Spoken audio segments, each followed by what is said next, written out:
paz, discípulos consagrados, agora de Cristo. É a partir desse verso 20, depois da confissão do Pedro, é que nós vemos uma mudança de etapa. É quando Jesus passa a ser chamado de Jesus, o Cristo. E Cristo não é sobrenome, como um José de Almeida ou uma Ana Lúcia, com nomes compostos. A partir de agora, que o Cristo ganha projeção além do humano, além do temporal. Até então, o caminho era de Jesus, o Filho do Homem. A partir daqui, no versículo 21, é que é revelado o caminho do Cristo, o Filho de Deus. Jesus começa a dizer explicitamente tudo a respeito de si, que estava oculto ainda. Olha o final do versículo 21. Ressuscitar ao terceiro dia. A mensagem é inteira uma boa notícia, porque termina com uma boa notícia. Mas eles não ouvem isso. Muitas outras vezes depois, Jesus iria dizer que ressuscitaria ao terceiro dia, mas o ouvido deles estava como que impedidos de ouvir e de entender. Percebem que há um problema sério de entendimento de gente que não lê o enunciado todo? O ouvido deles estavam ligados no sofrimento e que Jesus seria assassinado, mas que ao terceiro dia ressuscitaria. Não, eles não entenderam que a fase simples e humana de Jesus agora caminha para realizar o Cristo de Deus. É do mortal para o imortal. É por isso que encontramos muita gente que diz amar Jesus, se emocionar com Jesus e se mostram até como seguidores de Jesus, mas não entrou dentro delas ainda a verdade do Cristo. Há milhares e milhares de pessoas convertidas emocionalmente a Jesus, simpáticas e devotas a Ele, como qualquer outro santo humano, mas desconhecem o Cristo. Mas pastor, não é tudo a mesma coisa? Jesus nesse texto define que não. Olha a reação imediata do Pedro, o mesmo que havia dado aquela declaração maravilhosa. Ele começa a reprovar Jesus. O cara surtou.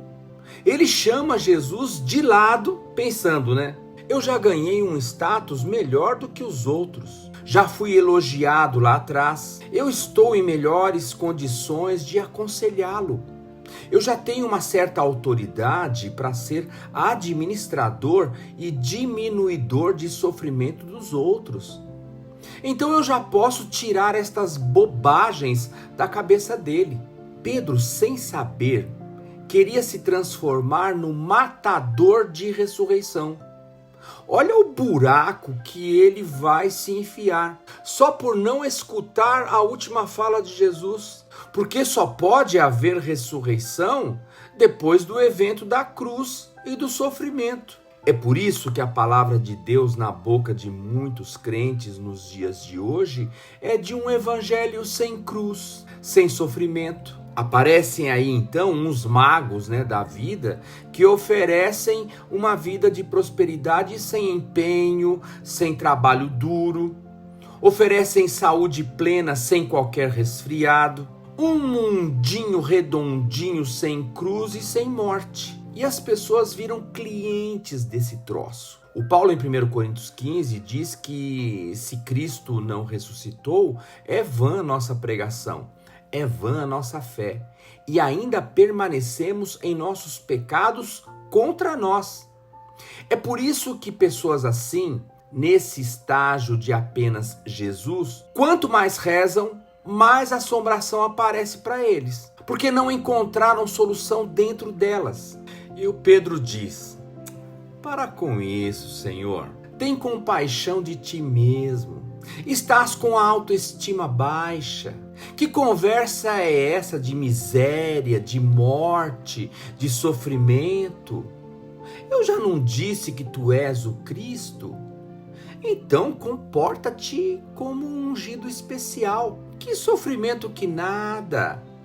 A gente vai para Jerusalém para virar o jogo. Nós vamos lá para calar a boca de todo mundo. E eu vou estar junto de ti, mestre. E cruz? Jamais. Cruz é coisa para bandido e tu não és bandido. Para com isso, Senhor. E ainda chama Jesus de Senhor. É bem engraçado esse Pedro. Senhor do quê?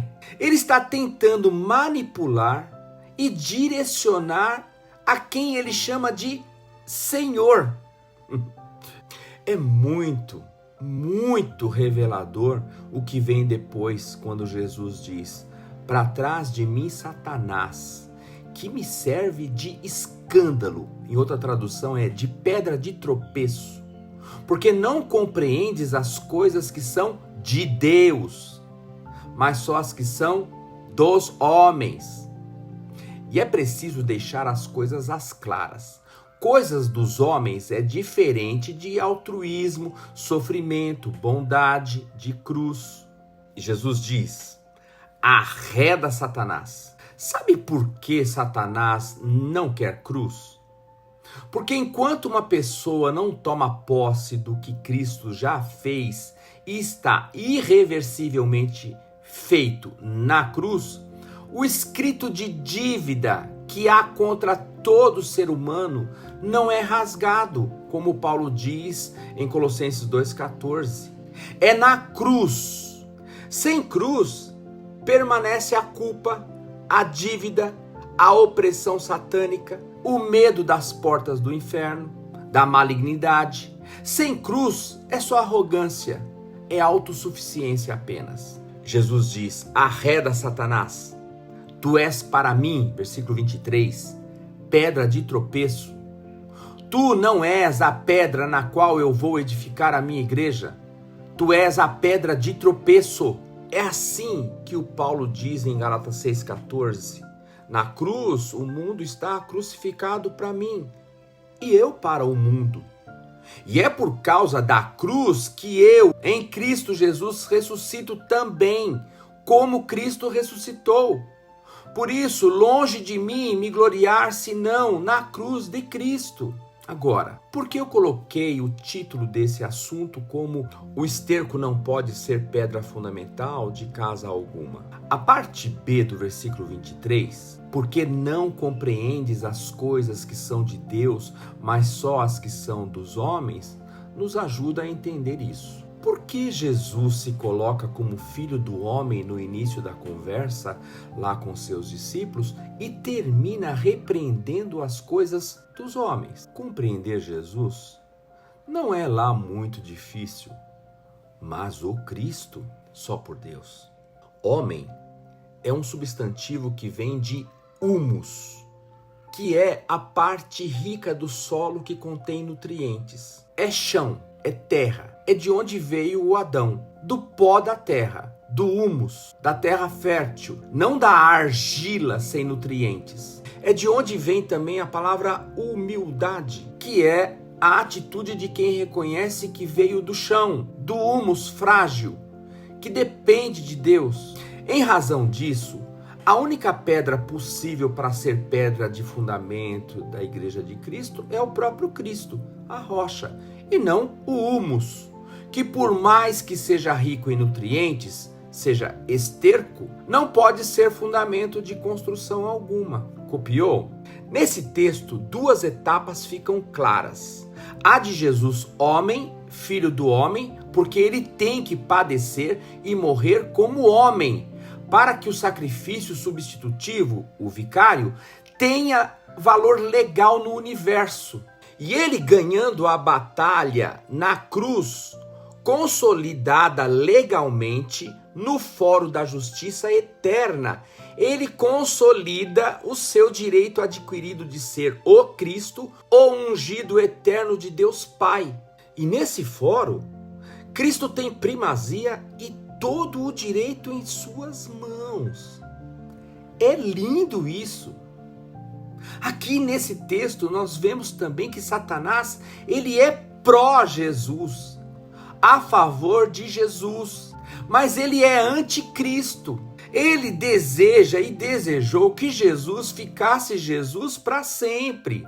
E quem sabe se tornasse mais um ídolo. Ser Cristo é o cheque-mate de Jesus na história. É por isso que a questão necessária dentro de cada um de nós é: eu conheço apenas o Jesus histórico, com uma devoção emocional, ou eu conheço os dois estágios dele? Agora o definitivo, o de Cristo, o Filho de Deus, aquele que tira o pecado do mundo de uma só vez.